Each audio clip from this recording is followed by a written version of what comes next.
Hi, it's me again with Corel Tips and Tricks. Kind of a neat graphic, little bit of shadowing going on. Kind of makes it look almost like it's rounded. And if you'll take a screenshot of that right there, that's what you need.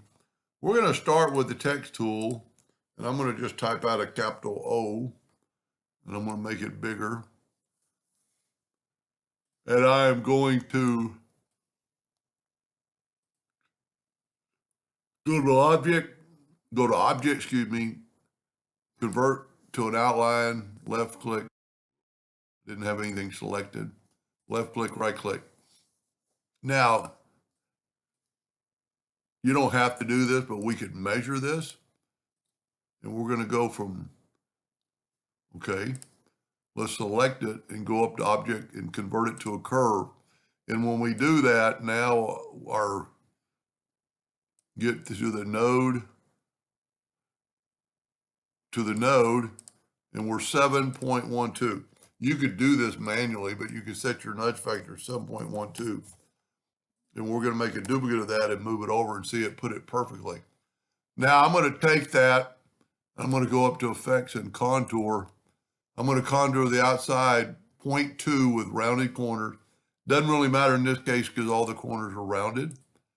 And then do the same thing to that. Now you need to go to object and break the four objects apart. And then we're just going to take away a few lines with the virtual sigma delete key. And we're going to take away that line and that line. And really, I think I deleted some other lines previous, but I don't think I need to make it round. I'm going to use a different color this time. And I'm going to fill that in and look what you get.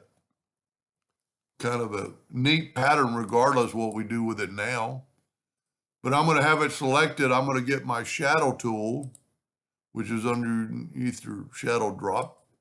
Use that one right there. And go to interior shadow and then go to a preset and go down to inner edge. And look what it did. I'm not going to play around with this. You could, but you're going to, the way it was probably the best way. And it's really going to show up when we put a black box around it. Object, order, backup page. And look at that. It actually looks like they're rounded. Pretty much. Anyway, hope that gave you an idea or two, and thank you for watching.